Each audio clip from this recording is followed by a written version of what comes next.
Bonjour à tous, je vous propose aujourd'hui le deuxième volet d'un tutoriel intitulé Changer le ciel et sublimer le paysage, deuxième opus, qui va faire intervenir des techniques bien différentes, en particulier en raison de la présence d'un arbre avec énormément de branches en plein milieu du ciel que nous souhaitons modifier. Cela va nous obliger à le détourer de manière très particulière. Et nous passerons d'une photo de vacances comme celle-ci avec un ciel monochrome, un peu triste, un peu palo, à une photo bien différente qui sera très colorée et très punchy, qui est celle-ci, avec en particulier la présence d'un détourage parfait au niveau des branches d'arbres.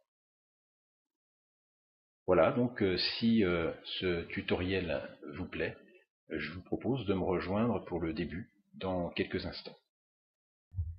Bien, pour commencer, nous allons positionner notre nouveau ciel dans l'image initiale.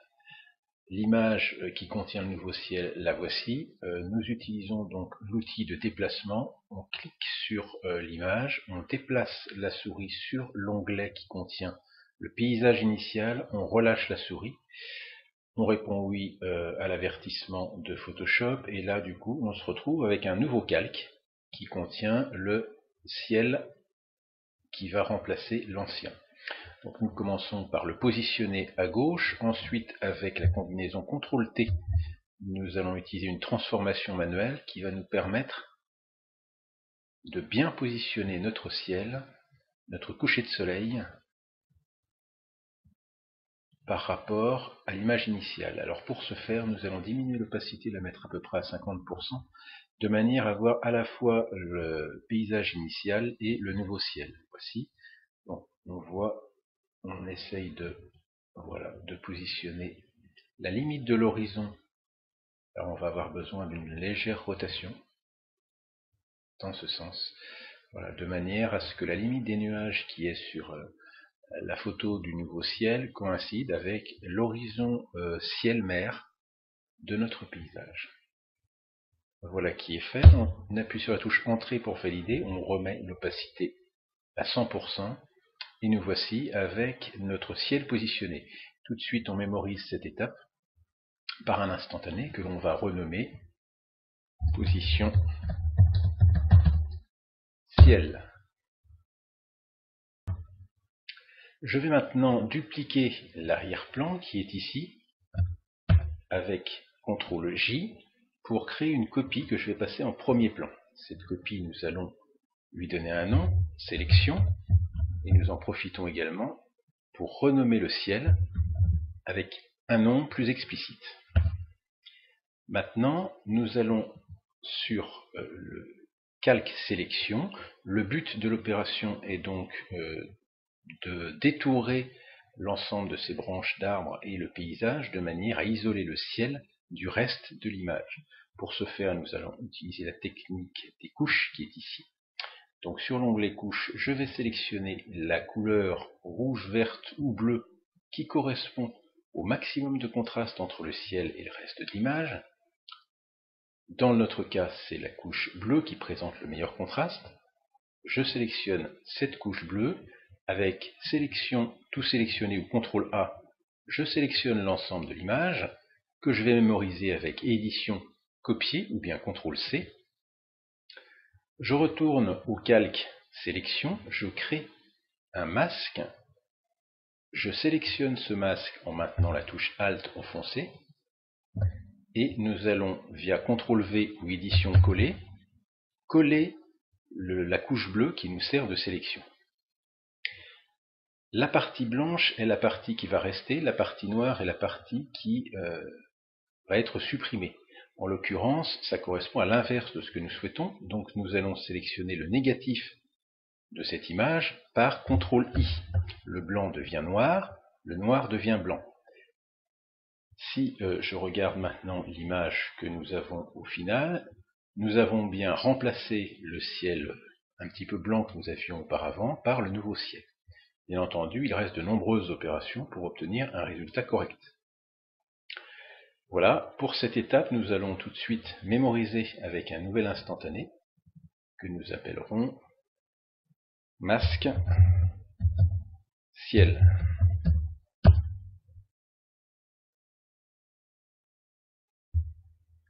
Dans l'étape suivante, je vais peaufiner mon masque. Je sélectionne le masque en appuyant sur la touche Alt et en cliquant sur le masque. Voilà. J'enlève les pointillés de sélection qui sont ici avec la combinaison CTRL-D et je vais remplir la partie inférieure de mon masque avec du blanc qui est la couleur de sélection. Pour ce faire, j'utilise un pinceau qui se trouve ici ou en appuyant sur la touche B. Je vais sélectionner le diamètre de mon pinceau en appuyant sur la touche Alt et en appuyant sur le bouton droit de la souris, et en bougeant la souris de gauche à droite, je fais varier le diamètre. En bougeant la souris de haut en bas, je fais varier la dureté entre 0 et 100%. Ici, je choisis 100%, un diamètre de l'ordre de 700 ou 800 pixels, et une opacité à 100%. L'opacité est actuellement de 54%. Si je clique sur la touche 2 du pavé numérique, je mets l'opacité à 20%. Si j'appuie sur 5, 50%, et 0, 100%. Je choisis donc une opacité à 100%, et en maintenant mon pinceau, je vais pouvoir remplir le bas de l'image avec du blanc. Alors une astuce, si on veut tracer une droite avec un pinceau, il suffit, je vais le faire ici avec un diamètre un peu plus petit, de cliquer une première fois sur une partie de l'image, on se déplace à un autre point, on appuie sur la touche Shift, je clique à gauche, et une droite est tracée automatiquement, ce qui va permettre des sélections relativement rapides avec le pinceau. Donc je vais passer maintenant à un pinceau plus petit. Voilà, je reste à 100% au niveau de la dureté et de l'opacité, et je vais tracer un trait entre l'extrême droite de l'image et le milieu avec la touche Shift. Voilà qui est fait, en laissant apparaître juste un tout petit peu la limite ciel-terre de notre paysage initial. Je vais maintenant prendre une opacité inférieure de l'ordre de 50% et une dureté très faible, ce qui va permettre un contour progressif, de manière à sélectionner, mais de manière beaucoup plus naturelle et non tranchée, le reste de l'image. Voilà qui est fait, ce qui évitera d'avoir un aspect coupe franche au niveau de l'ancienne image et de la nouvelle image. Voilà, en zoomant de manière assez importante, on arrive à faire un travail relativement précis, assez rapidement. Après, tout dépend si vous avez du temps devant vous ou pas pour peaufiner la sélection. Voilà, ce qu'il faut éviter, c'est justement d'avoir le trait blanc que je viens de tracer tout à l'heure avec la ligne automatique et la touche Shift. Voilà, je fais maintenant quelque chose qui est beaucoup plus convaincant. On va vérifier ça en cliquant sur l'image initiale. Et je peux, si je souhaite, faire des modifications. En l'occurrence, c'est pas trop mal. Donc je vais garder cette sélection qui me semble tout à fait correcte. On avait tout à l'heure ce masque, et maintenant on a ce masque qui est largement amélioré. On va encore l'améliorer. Donc je le rappelle avec Alt, clic sur le masque. On va l'améliorer encore en appuyant sur CTRL L, ce qui va amener le réglage de niveau, et je vais diminuer un petit peu, enfin augmenter pardon, le contraste, de manière à ce que les branches d'arbres se détachent davantage, ce qui sera plus facile pour la sélection de tout à l'heure. Voilà qui est fait, et maintenant j'ai quelque chose qui est, vous voyez la différence, sans le contraste du masque, avec le contraste du masque, on voit que les branches sont mieux sélectionnées. Certes, elles sont encore blanches, mais on va voir tout à l'heure comment les récupérer entièrement de manière très satisfaisante. Voilà, donc cette étape est terminée. On va à nouveau créer un instantané pour mémoriser cette étape. Nous l'appellerons masque final.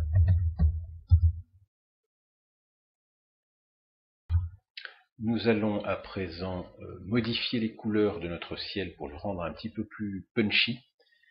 D'une part en augmentant la saturation, alors on se positionne sur le calque ciel, on choisit un calque de réglage teinte saturation, et nous allons augmenter la saturation, voilà, jusqu'à 30-40, jusqu'à ce qu'on ait un aspect assez coloré. On va rajouter, pour augmenter le contraste, une courbe. Là, soit vous utilisez les paramètres prédéfinis avec contraste moyen, soit vous créez vous-même en positionnant les points à peu près un S, voilà, qui vous donne une augmentation des tons clairs et un assombrissement des tons sombres, voilà qui est fait. Pas trop non plus, voilà, ça me semble très bien comme ça. Nous sommes partis d'un ciel comme celui-ci pour arriver à un ciel comme celui-là. Donc maintenant nous mémorisons une nouvelle fois un instantané ciel coloré. Nous allons maintenant modifier les couleurs du paysage pour rendre l'ensemble de la photo plus crédible. Qu'est-ce qui se passe actuellement? C'est que les couleurs du ciel qu'on a ajoutées, qui sont le magenta, le jaune, le rouge, ne se retrouvent pas dans le bas de l'image. Par conséquent, on a un aspect ciel ajouté qui est assez désagréable et on ne respecte pas une colorimétrie globale. Donc pour cela, plusieurs techniques. J'avais expliqué dans un tutoriel précédent la correspondance de la couleur. On va utiliser une deuxième technique dans ce tutoriel qui est l'ajout d'un calque de réglage balance des couleurs. Donc je me positionne sur notre sélection du paysage.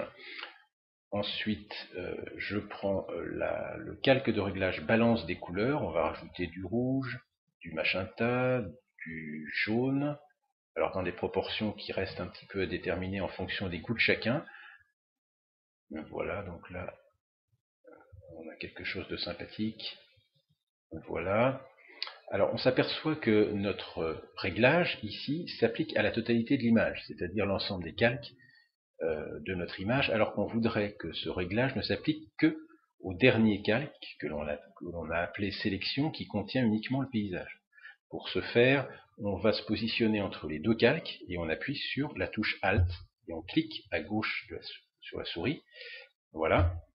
Et maintenant, notre réglage, balance des couleurs, ne s'applique, on le voit grâce à la petite flèche ici, que sur le calque sélection.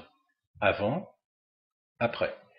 Avant, après. On voit donc qu'on a bien répercuté l'ensemble des couleurs de notre ciel, à savoir les trois couleurs rouge, jaune et magenta, sur le reste du paysage. Donc maintenant, nous allons mémoriser notre instantané, ici en l'appelant balance des couleurs.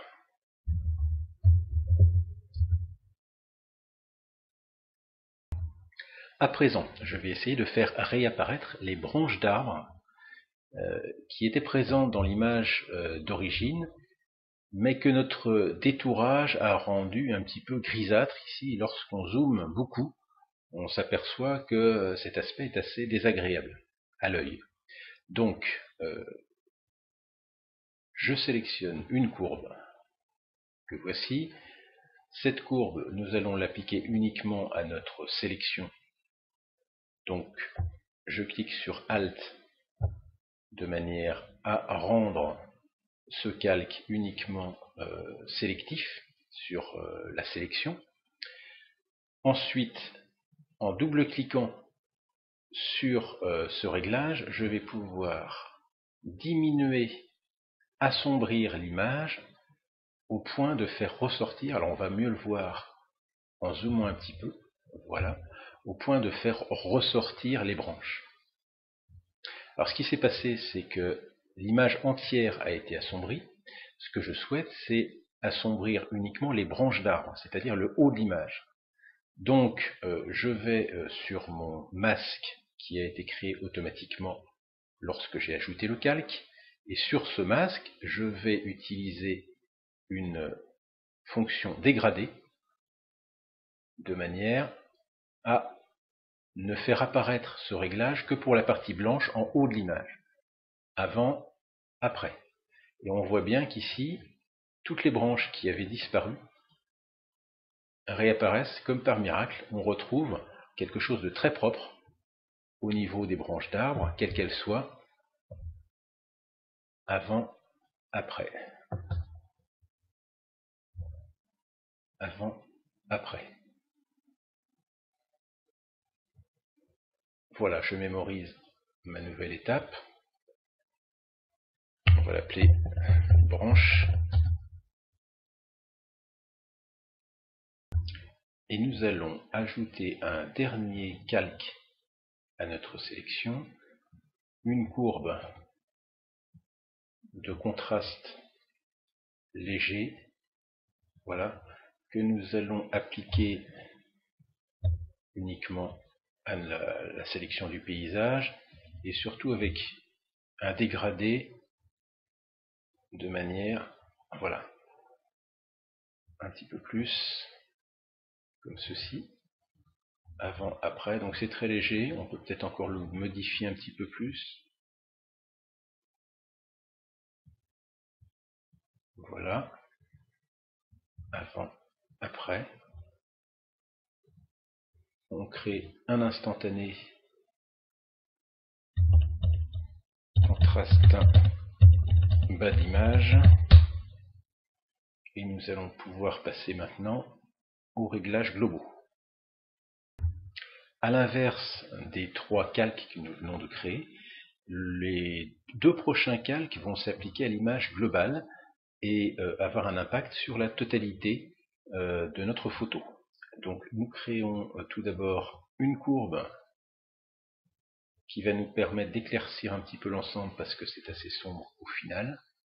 Voilà, ça me semble bon, ne pas trop exagérer. Alors l'intérêt de notre méthode de calque, c'est d'avoir des réglages qui sont non destructifs et sur lesquels on va pouvoir revenir si jamais l'image finale ne correspond pas exactement à ce qu'on souhaitait.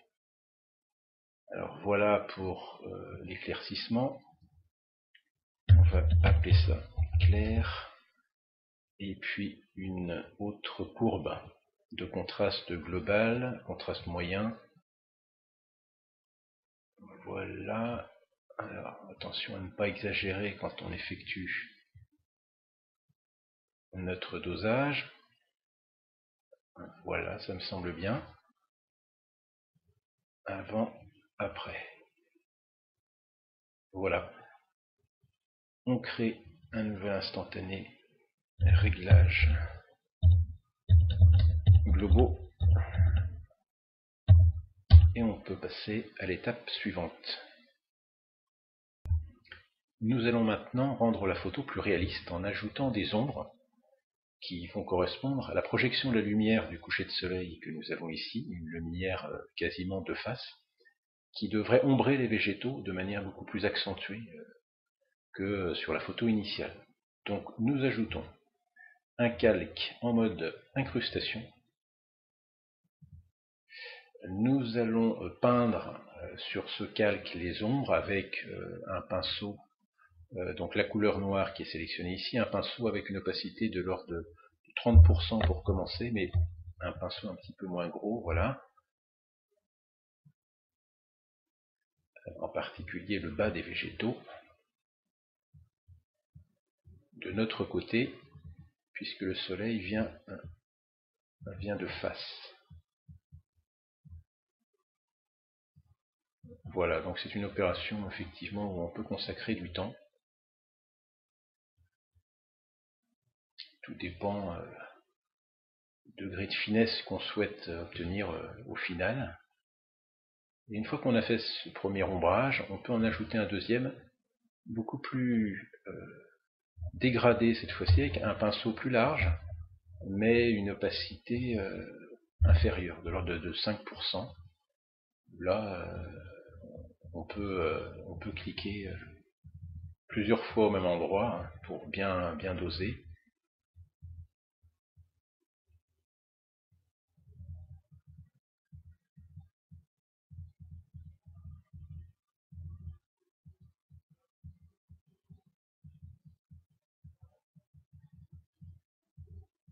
Voilà.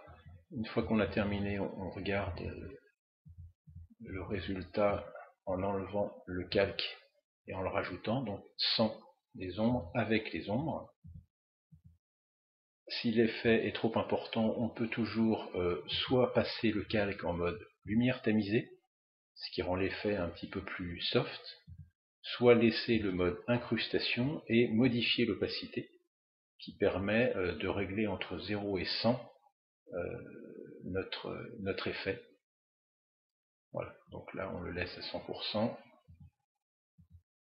et on va mémoriser notre dernière étape au niveau d'un instantané que nous appellerons ombre. Pour terminer, nous allons essayer d'augmenter la finesse de notre image en ajoutant un filtre dynamique d'accentuation. Alors nous allons aller retourner sur notre calque sélection qui contient le paysage, car nous ne voulons pas augmenter la netteté du ciel, qui n'en a pas besoin, plus il est flou et mieux c'est. Par contre, au niveau du paysage, une meilleure netteté ne serait pas un luxe, donc on va d'abord transformer ce calque en filtre dynamique avec l'option filtre, convertir pour les filtres dynamiques. Alors cette option est intéressante car elle va permettre au niveau du filtre qu'on va utiliser de pouvoir revenir sur les réglages exactement comme s'il s'agissait d'un calque supplémentaire. Voilà, une fois qu'on a notre filtre dynamique, il y a une petite icône là, qui permet de distinguer d'un calque normal, on va pouvoir utiliser le filtre de renforcement d'accentuation de la netteté. Alors, avec deux paramètres importants qui sont le gain et le rayon. Alors le rayon, si on met un rayon important, on risque d'avoir un effet très peinture, qui est assez désagréable si on veut avoir un look photographique. Donc on va se contenter d'un rayon inférieur à 2, entre 1 et 2, 2 à la rigueur, mais pas plus. Et par contre, on peut augmenter facilement le gain. Voilà, alors avant, après, on voit qu'il y a une amélioration notable de la netteté. Et cette amélioration, on peut même la conditionner, puisque un masque a été automatiquement ajouté à ce filtre dynamique d'accentuation. On va pouvoir donc ajouter avec l'outil dégradé un masque d'application dégradée de l'effet, qui aura comme conséquence que l'accentuation va se retrouver sur cette partie, sur la partie blanche de l'image, et pas sur la partie noire. Donc lorsqu'on regarde de plus près, effectivement, il y a une grosse différence au niveau du premier plan. Par contre, si on se positionne au niveau du haut des branches, eh bien, on s'aperçoit que la netteté n'a pas été altérée. Voilà, donc on a terminé cette opération de netteté. On conclut donc sur un instantané qu'on va appeler netteté. Voilà, je m'aperçois qu'il y a ici un espace qui déséquilibre un peu la photo. Ce que je vous propose, c'est d'ajouter un brush. Un brush avec des oiseaux qui vont un petit peu garnir cette partie de l'image. Alors on a la possibilité, on va sélectionner avec la touche B les pinceaux. On a la possibilité avec l'outil pinceau d'appeler le paramétrage qui permet en particulier de charger de nouvelles formes. Et vous pouvez trouver sur internet un certain nombre de brushes, donc qui sont des fichiers qui se terminent par ABR et qui contiennent des formes de pinceaux que vous pourrez utiliser pour modifier, agrémenter vos photos par des nuages, des oiseaux, etc. En particulier, moi j'en ai un qui contient des oiseaux et qui va nous permettre justement, il est ici, enfin ils sont ici puisqu'il y en a plusieurs, qui vont permettre de rajouter ces broches particulières. Alors je choisis de me positionner d'abord sur le ciel. On va, pour ce brush, diminuer un petit peu le diamètre. Voilà, ça me paraît très bien. Choisir une opacité de 50 ou peut-être 70%. Positionner les oiseaux à peu près ici. Voilà. Alors je ne sais pas si c'est suffisant, on va zoomer un petit peu pour se rendre compte. Bon, c'est très bien. Ils ne sont pas trop foncés ni trop clairs par rapport à l'image, c'est parfait. Et ça garnit un petit peu le coin droit, ce qui donne un meilleur équilibre à l'ensemble de la photographie. Alors il y a encore deux petites choses qui me dérangent, qui se trouvent au niveau de l'horizon. D'une part, c'est les nuages du nouveau ciel qui dépassent un petit peu ici, et puis c'est la ligne d'horizon là, qui me paraît beaucoup trop franche et beaucoup trop artificielle. Donc pour baisser les nuages, là il n'y a pas de souci, on se positionne sur l'onglet ciel, on va récupérer avec CTRL T la partie de l'image du nouveau ciel qui nous avait permis de le positionner sur le paysage, et là on va baisser un petit peu ce rectangle de manière à faire disparaître, et voilà, comme par un miracle, les nuages. Donc maintenant on valide avec la touche entrée, et puis le deuxième souci c'est donc de rendre un peu moins artificielle cette coupure au niveau de l'horizon ciel-mer. Pour ce faire, nous allons retourner sur la sélection et le masque de sélection. Il n'a pas disparu puisqu'on a créé un filtre dynamique. Si on double-clique sur ce filtre dynamique, nous allons pouvoir réouvrir la photo d'origine avec son masque. Et là, si on prend le masque, nous allons pouvoir travailler avec Alt, clic sur cette fameuse ligne d'horizon qui nous ennuie. Le mieux, c'est de la rendre floue avec un outil qui est la goutte d'eau, qui marche très bien. Nous allons prendre un diamètre un petit peu plus petit, voilà, comme ceci.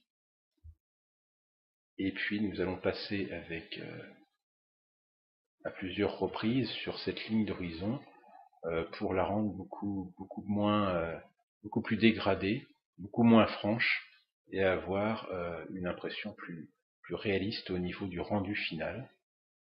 C'est un outil qui est pratique lorsqu'on fait du détourage et qu'on a oublié un contour progressif sur telle ou telle partie de l'image.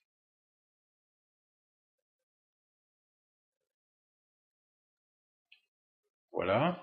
Donc maintenant je ferme ma sélection, je l'enregistre.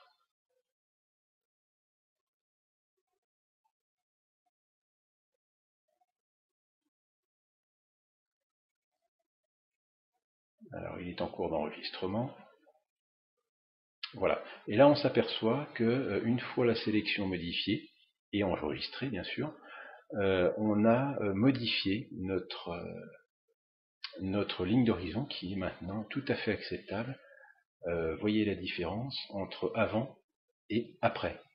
Nous pouvons à présent enregistrer notre dernier instantané. On va appeler fin, et qui contient la toute dernière version de notre travail.